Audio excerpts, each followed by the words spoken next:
Среди обширного уфимского мегаполиса жила девочка Лена. Ее отец, учитель Петр, целый день работал в школе. Мать Анна хлопотала по хозяйству. Жили они в небольшом домике на окраине города. Однажды, весенним вечером, Лена сидела на крыльце и читала вслух учебник, а Анна стирала белье. Наблюдение Бовера за морфологическим постоянством хромосом, определение толстомеров аскариды показали, что характер расположения хромосом в телофазе определяет форму интерфазного ядра и порядок расположения хромосом в следующей профазе. Мам, а что такое интерфазное ядро? Не знаю, доченька. Пока девочка рассказывала с матерью, погода начала портиться. Как раз в это самое время в далекой стране за высокими горами колдовала в секретной блестящей лаборатории злая преподавательница Матвеева. Где же все мои среды?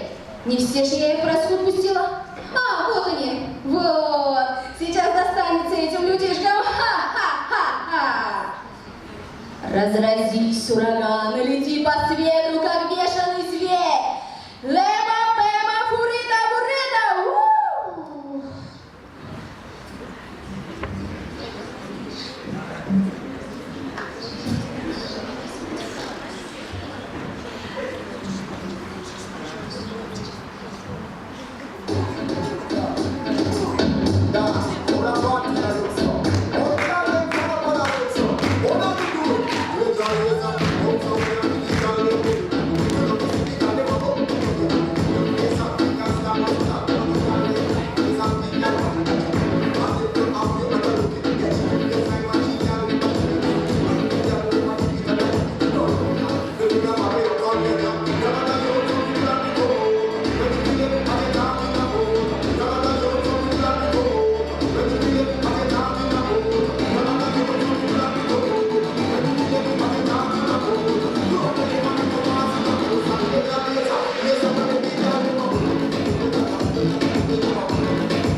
Вызванный преподавателем Матвеевым ураган донесся до Уфы.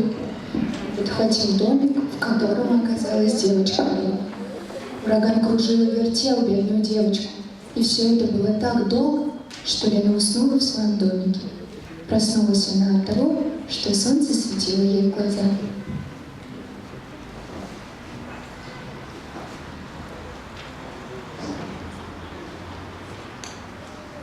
А в каком я уже городе? Где мне найти маму и папу? Ты не в городе. Ты в волшебной стране, биофак. А сегодня у нас праздник. Новая студентка победила злую Матвееву. Да какая волшебная страна! Как мне к маме вернуться? Мы не говорим, мы поем. Разгадаешь нашу песню, сможешь вернуться домой.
по дороге из желтых кирпичей. Спасибо. Лена шла уже несколько часов и устала. Она присела отдохнуть уголовой двери, за которой расстилался новенький, хорошо оборудованный кабинет. Около двери стоял макет человека в полный рост. Манекен имел забавный, добродушный вид. Добрый день. Ты говоришь? Да, научился, когда ссорился с черепом последний раз. Как у тебя дела? Спасибо, хорошо. Скажи, а у тебя есть самое-самое заветное желание? Самое-самое, говоришь? Сними меня отсюда. Чрезвычайно признателен. Спасибо. Манекена. А как тебя зовут? Я Лена. Я так рада, что исполнила твое желание. Знаешь, Лена, мне кажется, я ошибся. Мое самое заветное желание — иметь чуточку мозгов. Можешь их мне дать? Нет, извини. Но мне кажется, их может дать ДК биологического факультета. А если я с тобой пойду, он мне даст их? Думаю, да. Пойдем со мной. Пошли. Через несколько часов дорога стала неровной. Манекены часто спотыкались.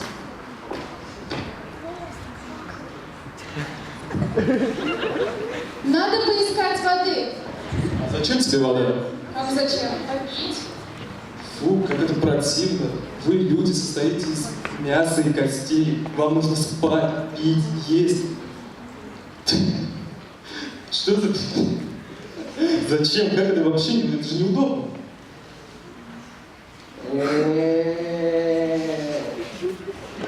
Это, похоже, коридорный манекен. Это ты стонал? Да, целый год ко мне уже никто не приходит помочь. А что нужно сделать? Мои суставы заржавели, я не могу больше двигаться. То есть меня смазать, я буду как новенький. И найдешь масляку в моей хижине.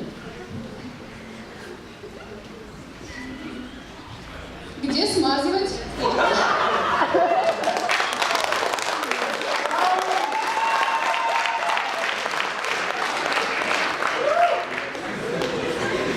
Сначала шею.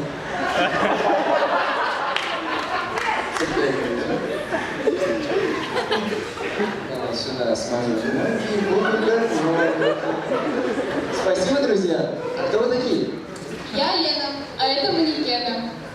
Мы идем в биологический факультет к великому декану. А зачем вы идете к декану? Он должен меня вернуть обратно домой, в Уфу, к маме и папе. А я бы хотел попросить, чуточку мозгов. Как вы думаете, а декан сможет дать мне сердце? Ведь это моя самая заветная мечта. Думаю, да. Ему это не сложнее, чем манекену дать мозги. Нет? Пойдем. Утром друзья снова двинулись в путь. Дорога стала веселее, деревья отступили в сторону, и солнышко ярко освещало желтые кирпичи.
Путник, торопись. За поворотом дороги исполнятся все твои желания. Что это? Я попаду домой в Уфу? Сердце важнее мозгов. Не-не-не, мозги важнее. Сердце может любить.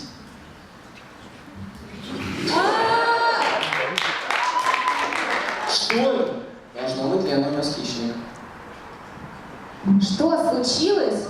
Вы двое упустили маленькую девочку, и теперь ее похитил лаборант. Нужно спасать Лену. Да. Если хотите, я могу вам помочь и отвезти вас к лаборанту. Только я его очень боюсь. Веди нас. Идемте.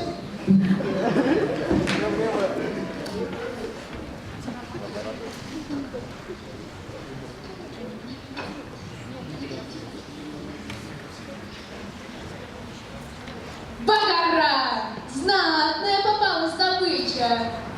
Ловко я придумала повесить эту доску с надписью. Ты думала, я действительно исполню твои желания? Как бы не так. Мы спасем тебя!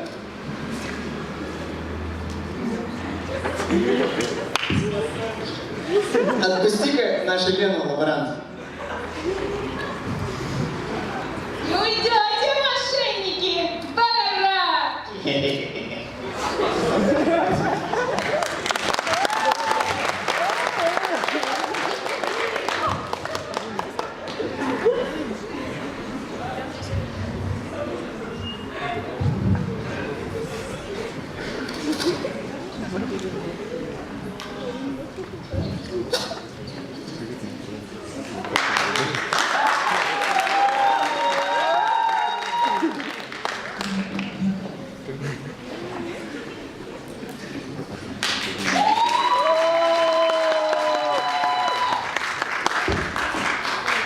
Выйду ночью в поле с конем, ночкой темной тихо пойдем,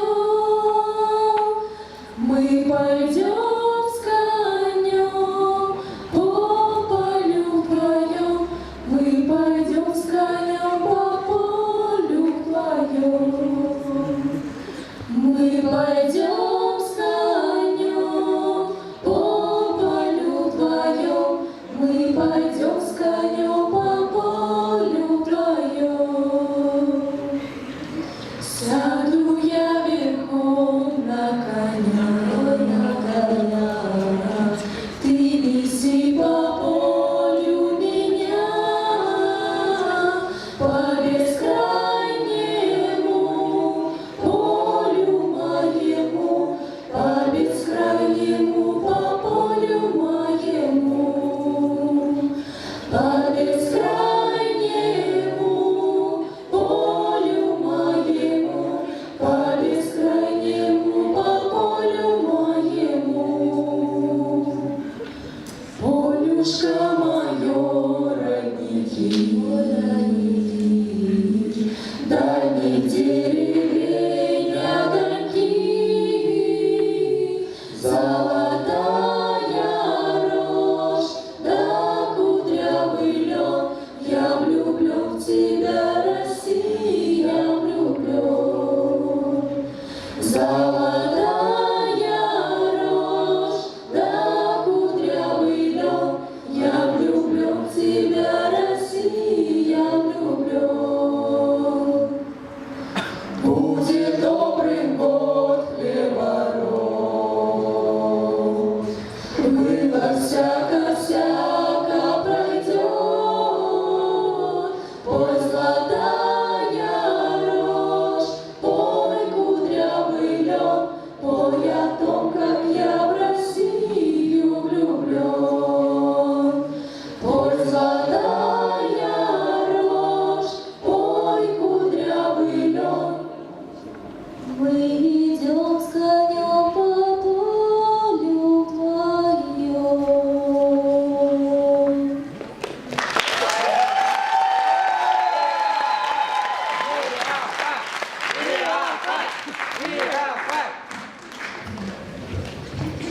шли, тихо разговаривая о вчерашних событиях, и радовались спасению Лены.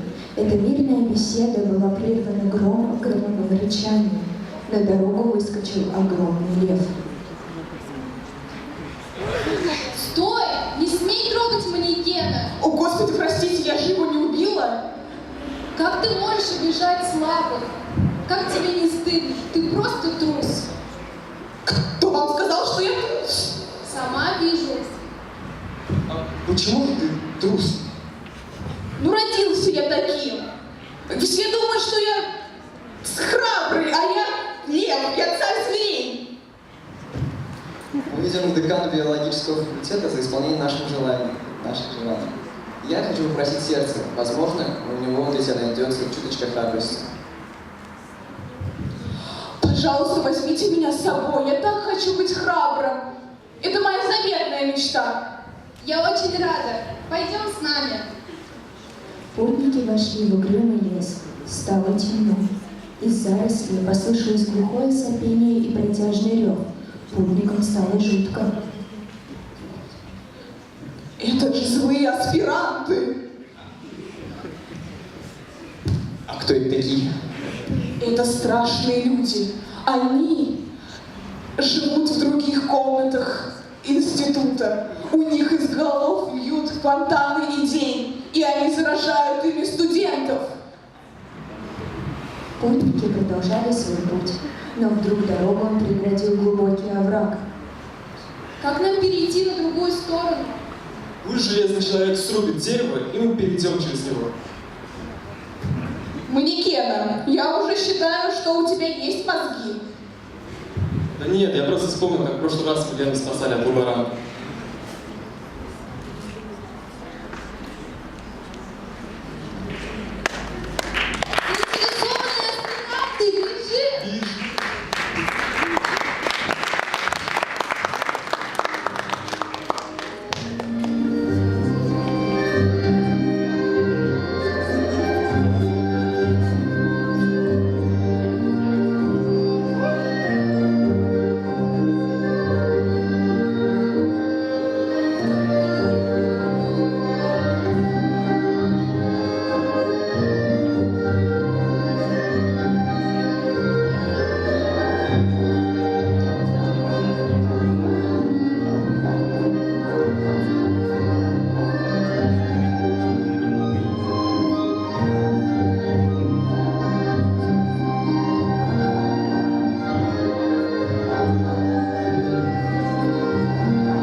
Руби дерево. Не беспокойтесь, заинтересованные аспиранты больше не выходят из своих кабинетов.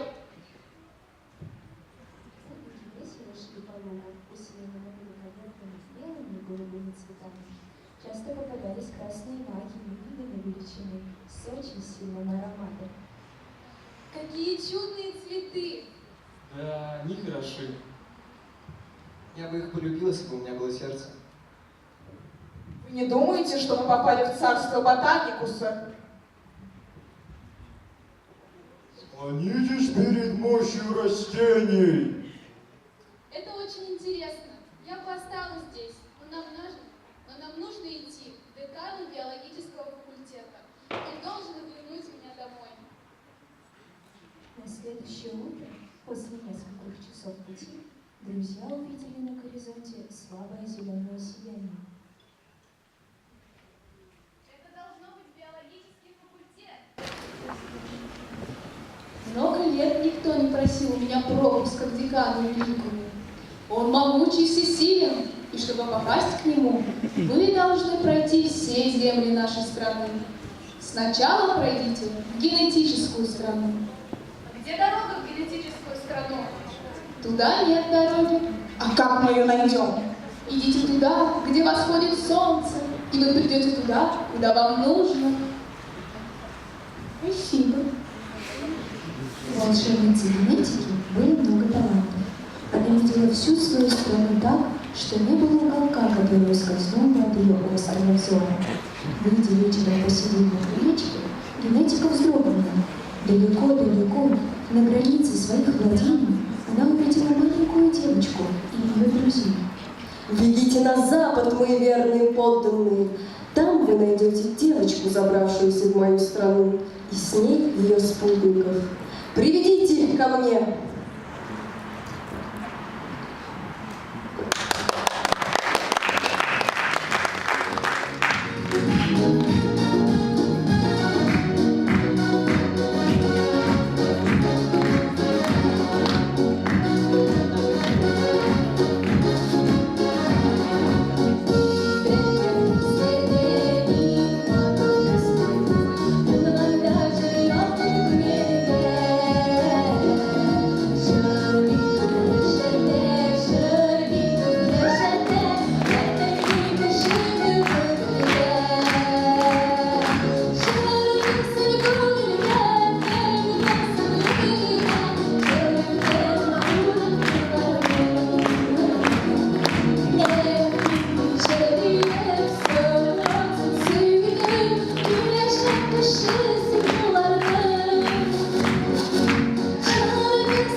Так, что же вы забыли в моих владениях?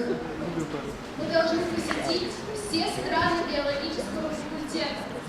В каждой стране мы должны добыть по волшебной вещице. Вы нам поможете? Бамбара, чуфара, лорики, ерики, пикабу, трикабу. Конечно, помогу. А волшебной вещицей моей страны будет учебник. Возьмите. Спасибо, генетика. Теперь мы на шаг ближе к исполнению нашей мечты. До скорых встреч, друзья. Ночь прошла спокойно, а на утро наши друзья двинулись в следующее королевство. Но внезапно путь прекратила полноводная река. Скверное дело.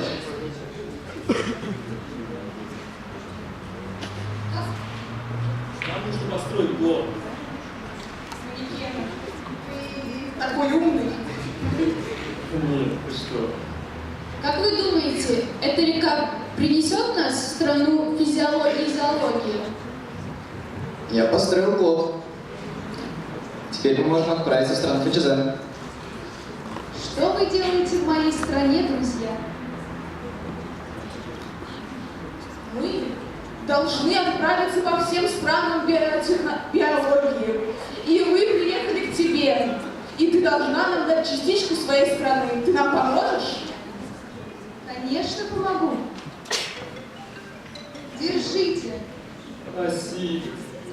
До скорых встреч, друзья.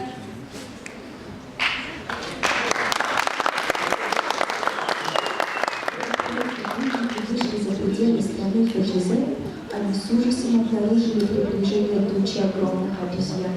Обезьяны налетели массой и визгом набросились на растерянных пешеходов. Они подхватили наших друзей и понесли их в другую загадочную страну. Где мы? Куда мы попали? Не знаю. Это, наверное, от биологии. Это страна биохимии. Видите? Пикетка до колбочки.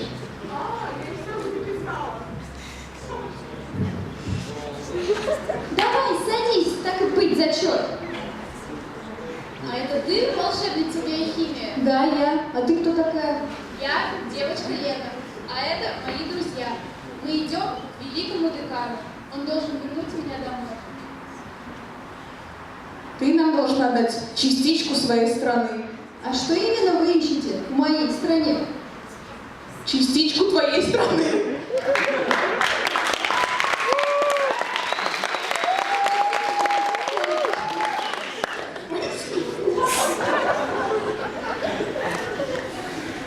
Путники направились знакомыми улицами к дворцу декана. По мере того, как они шли, сияние становилось ярче и ярче. Но только после полудня путники подошли к высокой двери. Давай, Лен, стучи. Кто там? Это мы. Великие путники. Мы пришли к тебе за мозгами, сердцем и душой. А вы собрали все части моего королевства? Конечно, собрали. Когда я могу исполнить любое ваше заветное желание. Я хочу быть смелым. Я хочу сердце. А я хочу мозги. А я хочу, чтобы ты вернул меня домой. Буху, маме и папе. Ну ты и так дома. Ведь биологический факультет Башкирского государственного университета находится в Уфе. Как хорошо, что я дома.